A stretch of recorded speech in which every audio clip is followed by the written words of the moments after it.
From the Alamo Dome in San Antonio, side of the Alamo Bowl, Guerin and Eli, along with my friend and colleague Eli Letterman, covering the Sooners as they get ready to kick off against Arizona in their final game of the season, the 2023 season, coming to an end here in San Antonio. We know we're getting close when it's just the two head coaches available to talk to us media folks. And Eli, you and I just heard from Brent Venables and Jedd Fisch.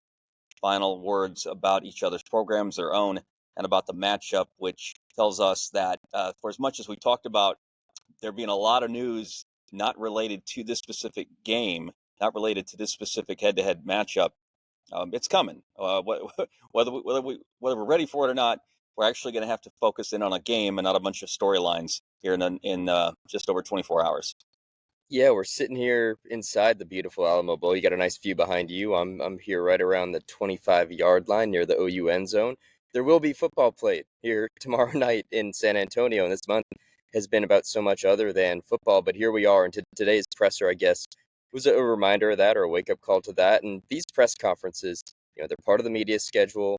They tend to be really clunky and contrived, especially when you're not talking about a college football playoff game or some big hyped up game, but there seemed to be a lot of comfort and a lot of genuine respect between Brent Venables and Jedd Fisch. And I think that's, two coaches who are in similar places with their programs of having executed major rebuilds within the last couple of years. And both are here in San Antonio with their teams sort of looking to cap off, get that exclamation point on their season. So I think this is going to be a well-contested game. Brent Venables mentioned 70 scholarship guys here with the Sooners. Jedd Fisch and Arizona, they've brought a lot of guys with them. They've held on to their guys. So I think we're going to get a good football game. I think both teams will have something to play for. And I think that presser today really just drove home first that point that these are two coaches. You wouldn't expect to hear them say much otherwise, but who are committed to closing out strong, but also kind of a mutual appreciation between these two programs. Yeah, I think you're right about the vibe between the two guys who spoke. It almost felt like they could have just cleared the room of reporters and had about a 20-minute conversation, and might have been a lot more interesting. Actually, they do have a lot in common, I think, and are in similar places just in terms of a here and now rebuild. If we're a little bit late in arriving at a breakdown of Arizona, because again, December anymore means all sorts of news and developments related to programs that writers cover. And everything that we've written this month has been focused on the Sooners, whether it's Jackson Arnold or Seth Luttrell or Danny Stutzman, Billy Bowman. It's just been one story after another, not to mention signing day and anything that went on with that. I think Venables got our attention a little bit today when, on two different occasions, he said Arizona has NFL players all over the field. And again, coaches are going to be nice to each other. That's what these things are about. So there's maybe a quarter grain of salt with that, but still, for Venables didn't have to go there. He did, and then at one point, Eli, I thought I heard him say this was did he say the best or the most talented team that OU? The best opponent that we perhaps possibly the best opponent we've seen this season. Your head immediately goes to Texas, and again, this is words out of mouths in press conferences, so take even that with a grain of salt. But that, no matter what, whether he's telling you that he thinks Arizona would run circles around the playoff-bound Longhorns or was just really speaking with the respect he's got for this Arizona team, that's telling. And I think, maybe past Texas, you could look at the calendar and who OU played. Maybe you'd look to Kansas, who got win number 9 last night. There you go, your Jayhawks, Guerin. But past that, there's at least an argument that a 9-3 Arizona team that has played like one of the better programs in the country over the back half of the season is up there at the very least with the toughest the Sooners have seen. And again, this bowl season, where I know tonight in Houston, Texas A&M's showing up with 55 scholarship players. That's not Arizona. The Arizona team that dominated the back half of its schedule is by and large going to be the one that is here tomorrow night. And I think Brent Venables and the Sooners are well aware of that. One of the things Venables said he admired about what Fisch has done, we all know how big commitment, relations, personal touches are between Venables and his players.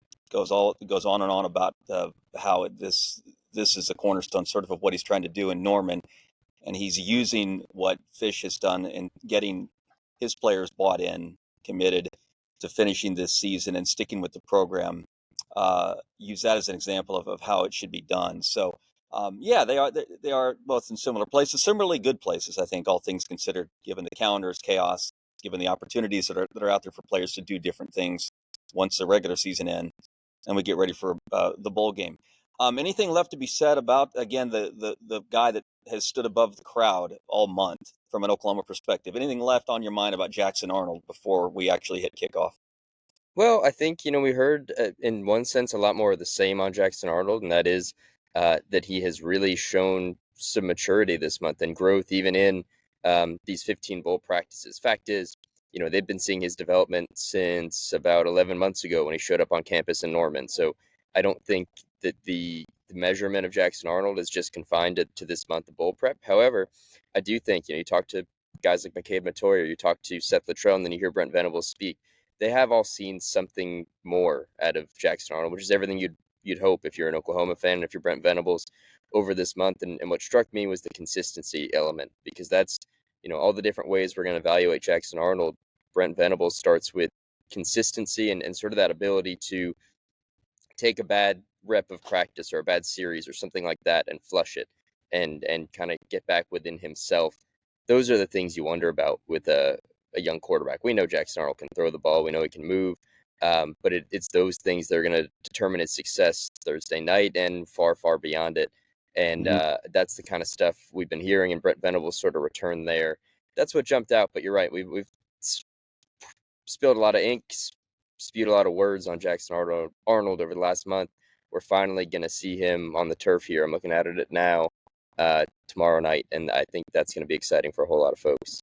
It'd be interesting to see the quarterback for Arizona on the turf against OU's defense. Noah Fifita has been, I think, not if he hasn't stood out quite on the same level as Arnold, and there's certainly not the same curiosity about him as there is about Arnold in Oklahoma, where we do a lot of our business. But Venables and Fisch both spoke about Fifita as well during the press conference today. Clearly has Ted Roof's attention, Coach Venables' attention, and it will be to hear again just today, like an hour ago, to hear Brent say it himself. This is going to be a serious challenge for the Sooners. What are you going to be entertaining our readers with, Eli, between now and kickoff tomorrow night? Well, I will be writing on Jackson Arnold. We've written enough about him, but we're going to keep writing about him, and Sure. sort of with a bit of a bent on the growth that he's had this month and shown it with Okay. words from people like Seth Luttrell and Brent Venables, but also a bit of a dive into the history, very recent history of guys making their first career start in bowl games. Fewer than you'd think, not as many successes as maybe you'd think. Of Hmm. that, I will have a pregame newsletter out, and then we'll be getting right into the Alamo Bowl. How about yourself? I have a column that I'd originally planned to write about the Sooners finishing 2023 strong, that being the theme. I might get around to that piece between now and kickoff tomorrow, but based on an answer to my question at the press conference that Venables gave about a 25-year-old moment at the 1998 Alamo Bowl when he was finishing up, as it turns out, his time at Kansas State, Brent was pretty thoughtful on his reflection of the night that he told Bill Snyder, "Got to go," and was not easy for him. You know anything about Venables, the importance of relationships and connections. It's not easy still, and yet I think it tells you a lot about him, and even his response to my question about that moment, I think, speaks about some issues beyond just that moment, and sets up Venables for whatever comes next with regard to the Sooners, however the rebuild goes from tomorrow night's game in the Alamo. So check out Eli's stuff, check out my stuff. Please tune in to anything that our friends in Houston have to say about Oklahoma State's bowl game. That's coming up tonight with the Cowboys playing Texas A&M. Jenny Carlson, Barry Trammell, Sam and Ben Hutchins are on the scene in Houston for that. We're loading you up with as much as we can because we won't have college football around to write and talk about quite as much for much longer. So we thank you for tuning in and reading. In the meantime, thanks to Jacquelyn Musgrove for her work back home behind the scenes. And the next time we talk to you will be after a Sooner win or loss to Arizona against Arizona in the Alamo Bowl.